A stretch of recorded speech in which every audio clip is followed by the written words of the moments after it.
Dragi privitori, bine v-am găsit la cea de-a 85-a ediție a rubricii Ochiul Inteligent și am vrea astăzi să atragem atenția asupra tot ce se petrece în Republica Moldova, mai cu seamă, pentru că este campanie electorală și a rămas mai puțin de o săptămână când se vor opri sunetele tuturor spoturilor publicitare legate de opțiunile de vot și vom fi invitați duminica viitoare să alegem viitorii parlamentari în Parlamentul Republicii Moldova. Desigur că vom vedea ce se petrece și în plan regional și internațional, pentru că noi suntem totalmente dependenți de acest război regional, războiul de agresiune al Rusiei împotriva Ucrainei. Dragi privitori, ceea ce se petrece în această campanie electorală probabil că era de așteptat.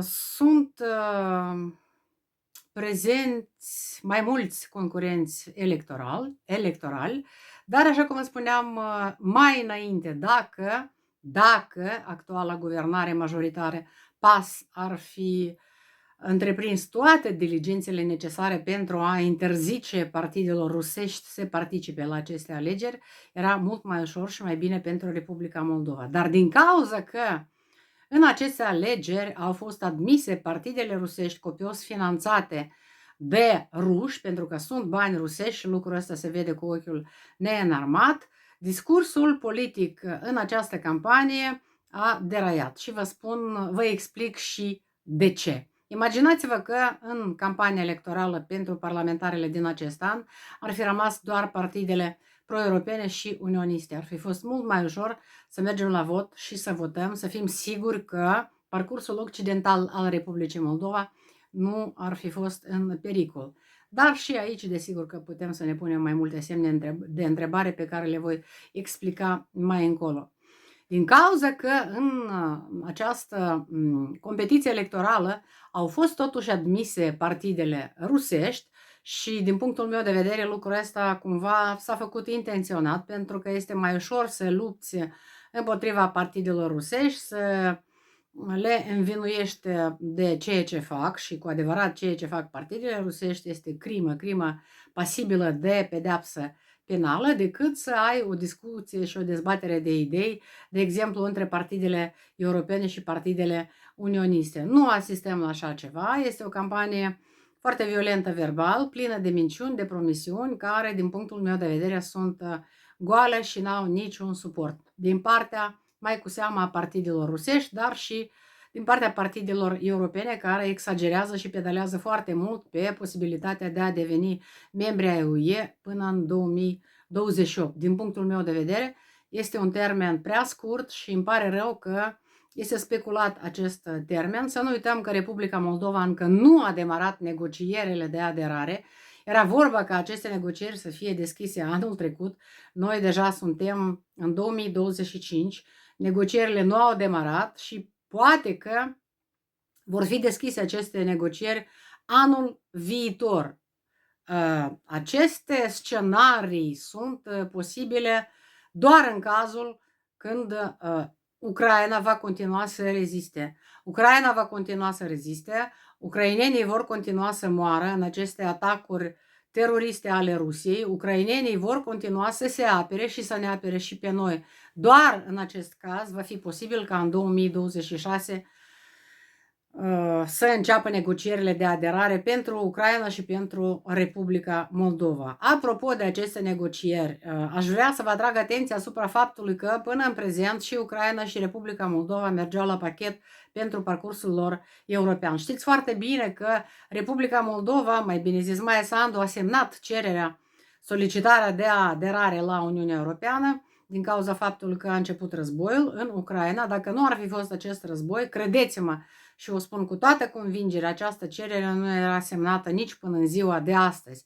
Dar s-a întâmplat războiul, iar Republica Moldova l-a considerat drept o oportunitate. Este bine sau este rău, din punct de vedere al moralității, putem discuta foarte mult, dar în linii generale este bine pentru Republica Moldova că a folosit această oportunitate. Deja ce s-a întâmplat mai departe este o altă discuție, pentru că în ultimul timp foarte mulți analiști, experți vehiculează ideea că ar fi bine ca Republica Moldova să fie decuplată de Ucraina. Să știți că Ucraina sau ucrainenii, propagandiștii ucraineni, oficialii europeni, nu agrează această idee și eu cred că ar fi incorect din partea noastră dacă am solicitat în mod deschis decuplarea Republicii Moldova de Ucraina și examinarea separată a parcursului său european. Republica Moldova nu merită mai mult decât Ucraina să fie membră a UE. Nu din cauza că este un stat mai mic și că mai bine își face temele pe acasă. Credeți-mă, nu este așa. Ucraina tot își face temele pe acasă.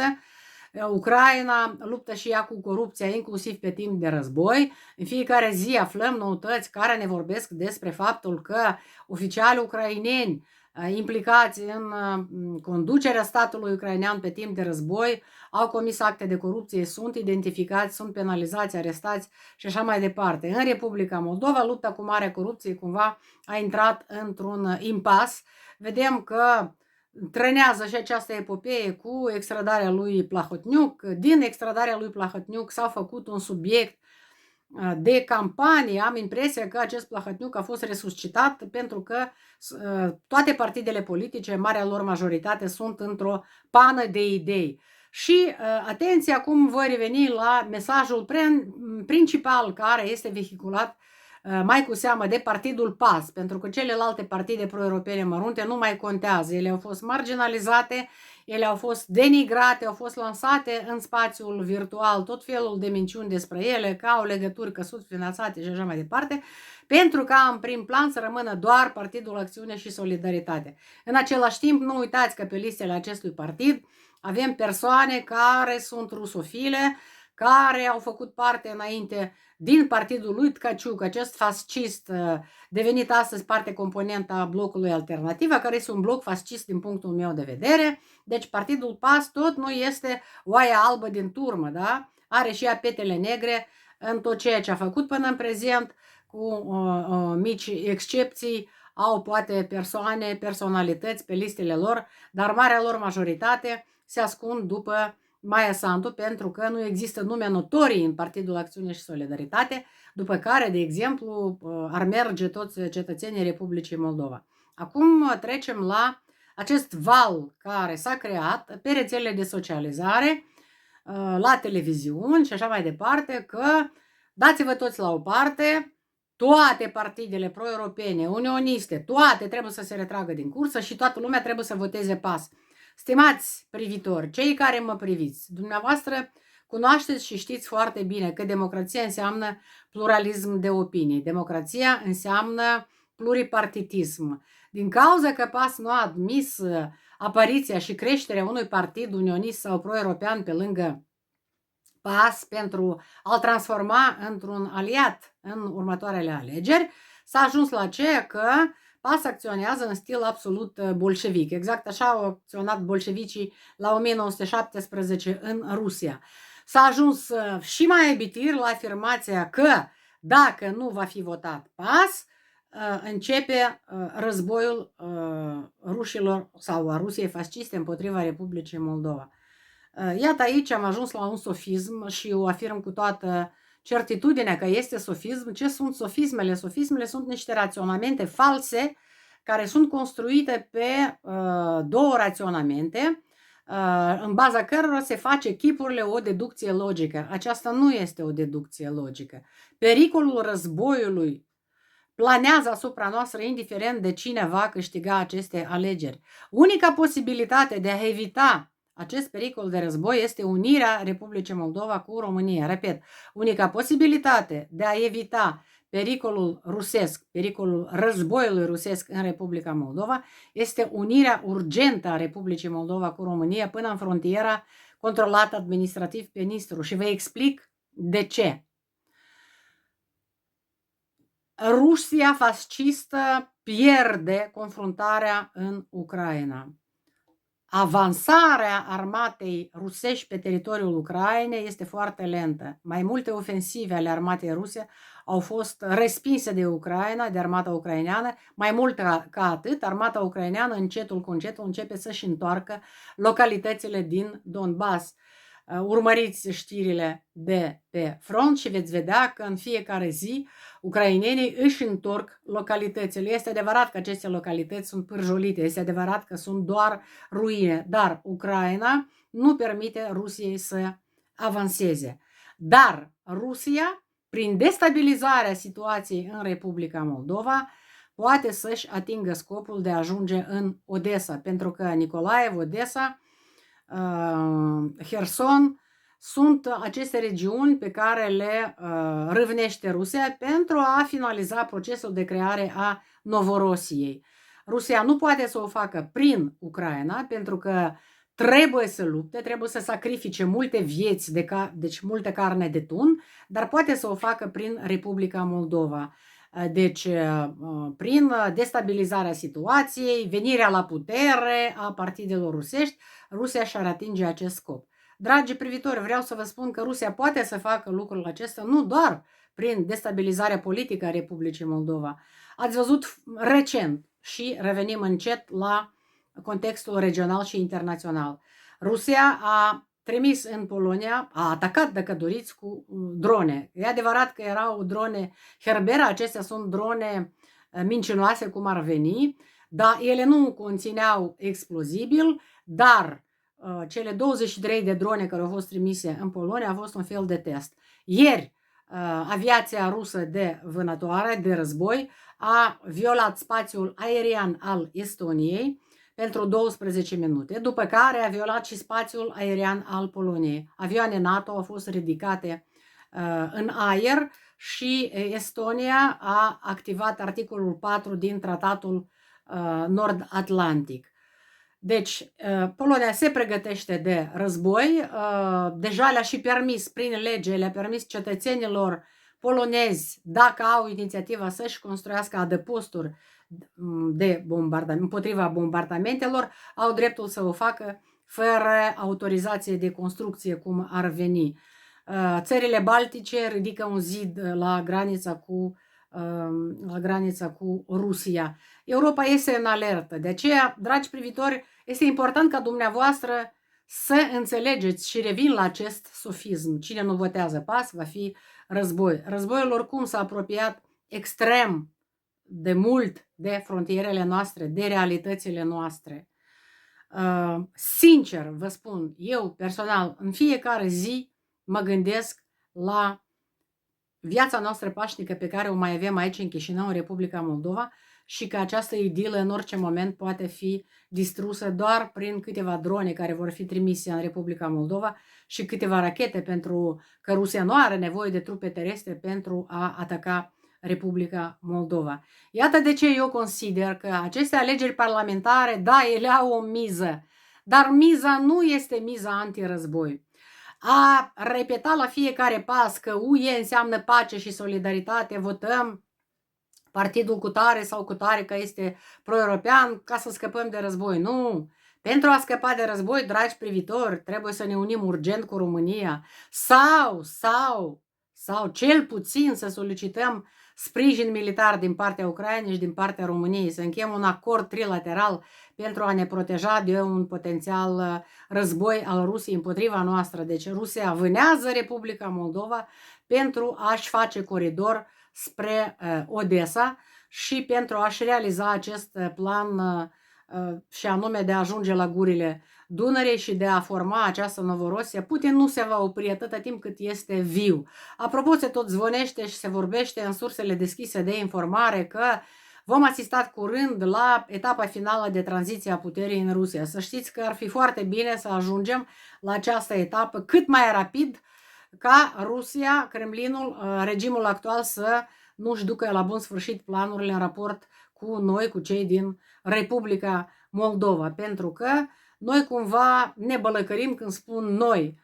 Toate partidele antrenate în campania electorală se bălăcăresc în tot felul de subiecte absolut irelevante și absolut neimportante. Atâtea minciuni câte am auzit din spoturile publicitare care mă exasperează deja, pentru că nu poți privi liniștit nicio platformă de stream fără ca să nu-ți apară aceste spoturi publicitare unde politicieni frumos îmbrăcați și așa mai departe, nu știu ce promit, pur și simplu mă uimește naivitatea acestor oameni care cu adevărat cred că Republica Moldova, dacă va continua așa să stea între două puncte, între est și vest, mai are șanse să supraviețuiască. Nu are șanse să supraviețuiască Republica Moldova în calitate de stat independent, oricare ar fi partidul care va veni în frunte. Acest război de agresiune al Rusiei împotriva Ucrainei va fi de durată. Uitați-vă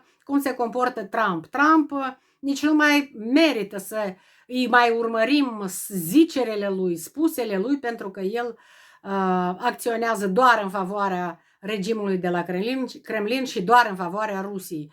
Europa de una singură a fost lăsată să facă față acestei provocări. Vedeți că UE a adoptat cel de-al 19-lea pachet de sancțiuni. Este un pachet bun care limitează activitățile bancare rusești, dar ucrainenii fac un lucru mult mai bun. Ei distrug toate stațiile, rafinăriile de petrol din Rusia. În Rusia deja există un deficit foarte mare de benzină, de petrol, doar că foarte încet are loc anihilarea Rusiei ca imperiu potențial capabil să atace alte țări civilizate. Împotriva regimului de la Kremlin nu au fost luate măsuri drastice și anume să fie trimise rachete de lungă rază de acțiune, să fie distrus însuși Kremlinul, să fie bombardată și Moscova și Sankt Petersburgul, pentru că doar atunci putem vorbi despre o anumită victorie a vestului asupra estului sălbatic în acest război. Vin alegerile, dragi privitori, și revenind la situația din Republica Moldova, vreau să vă atrag atenția și asupra acestei campanii care urâte. E o campanie foarte urâtă din punctul meu de vedere, campania care vrea să aducă în calitate de sacrificiu, de jertfă, unioniștii sau opțiunea unionistă. Uitați-vă ce se petrece. Deci, sunt tehnologii politice, este pură tehnologie politică. A început această campanie, sunt unionist și votez PAS. E urât ceea ce se întâmplă, e o manipulare superficială, de fapt, a oamenilor sinceri, pentru că unioniștii sunt oameni sinceri. Dar prin faptul că s-a vehiculat ideea că dacă nu câștigă PAS va fi război, toată lumea votează PAS și cetățenii moldoveni fiind fricoși, că sunt fricoși, da? Ei se tem de război. Întrebați pe cetățenii din Republica Moldova de ce se tem cel mai tare și o să vă spună, ei se tem de război.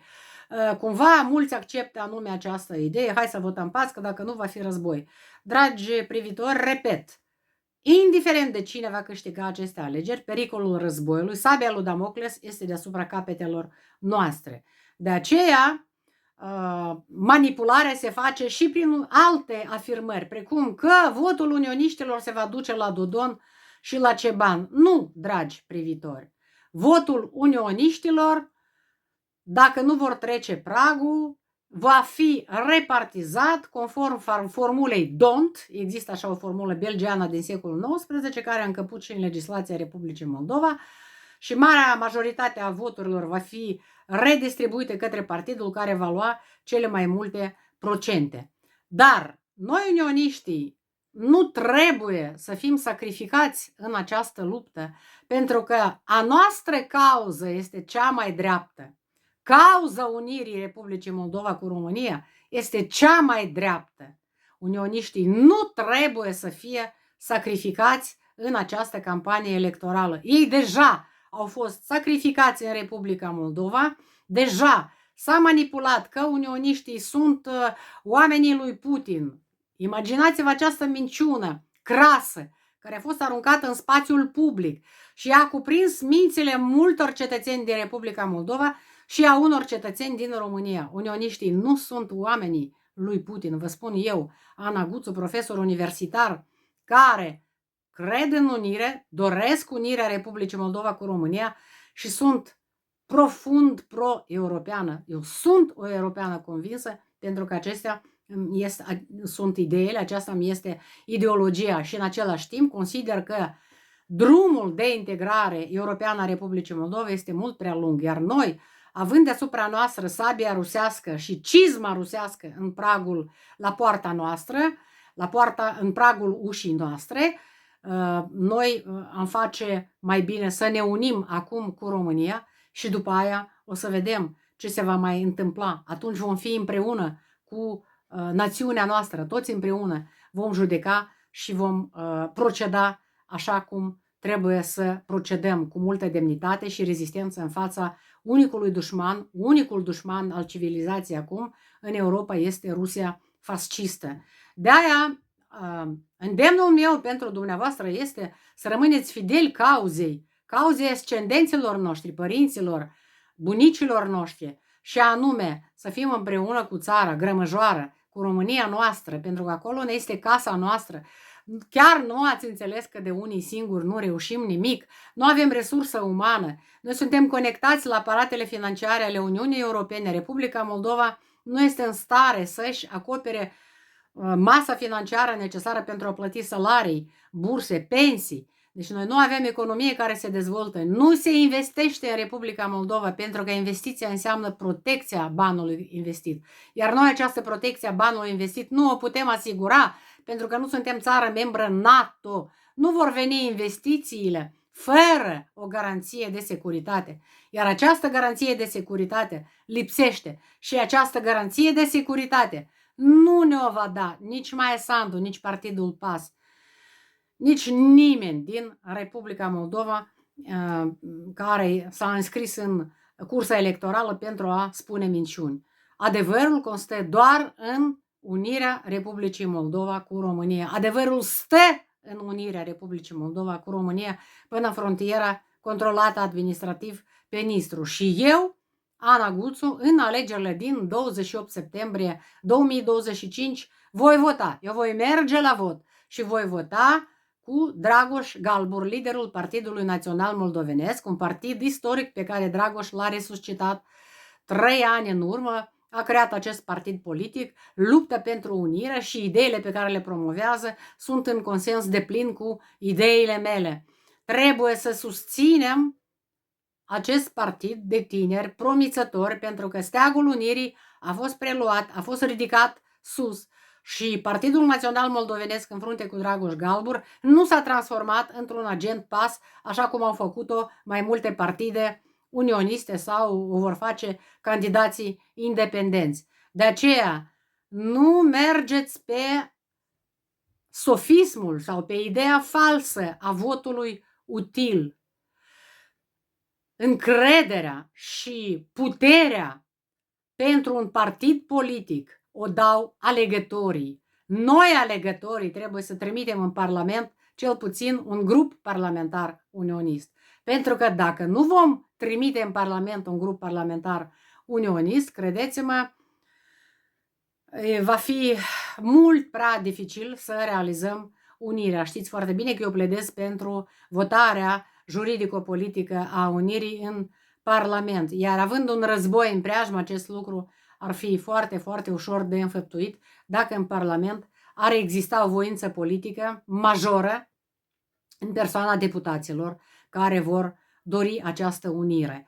Restul partidelor rusești care sunt incluse sau care sunt incluse în buletin și care au fost admise în această campanie electorală, doamnelor și domnilor, aceste partide nu trebuiau să existe în Republica Moldova. În condițiile războiului din preajma noastră trebuia să fie adoptată o lege antiputinism și aceste partide nu trebuiau să existe. Ele nu aveau dreptul să se întrunească, ele nu aveau dreptul să aibă un mesaj pro-rusesc. Trebuia să se voteze într-un sfârșit ieșirea din CSI, trebuiau să fie introduse vize pentru cetățenii din Federația Rusă. De ce acești cetățeni circulă nestingerit prin Republica Moldova?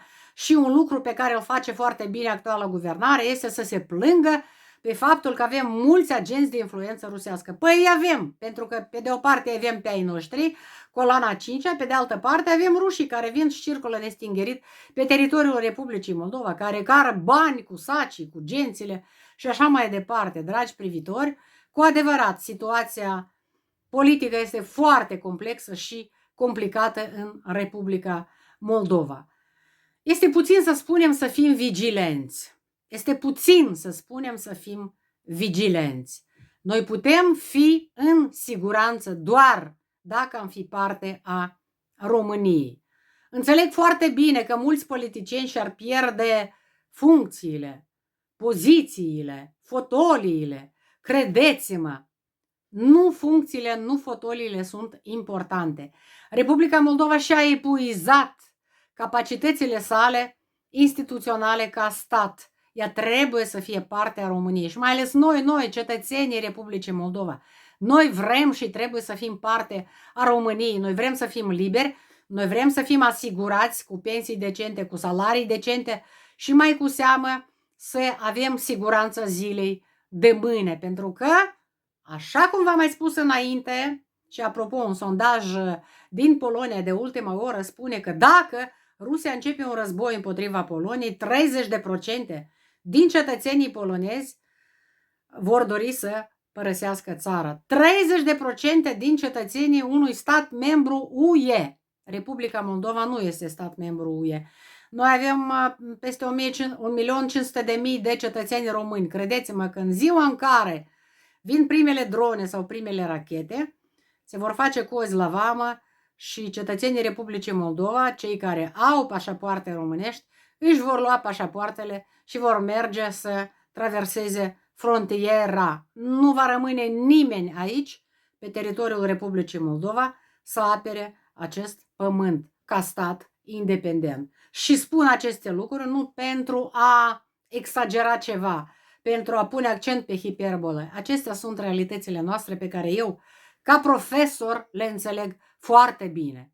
Dragi privitori, la 28 septembrie 2025 vă invit să mergeți la vot. Toți, să nu permiteți ca cineva să voteze în locul dumneavoastră. Mergeți toți și votați așa cum vă spune inima, nu votați doar partidele rusești. Ăștia sunt dușmani, ăștia sunt fasciști, ăștia trebuiau excluși din cursa electorală, ignorații, imaginați-vă că ei pur și simplu nu există. Eu voi vota Partidul Național Moldovenesc al lui Dragoș Galbur, este un partid unionist, prin urmare eu, unionistă, voi vota neapărat pentru unirea Republicii Moldova cu România, așa să ne ajute Dumnezeu.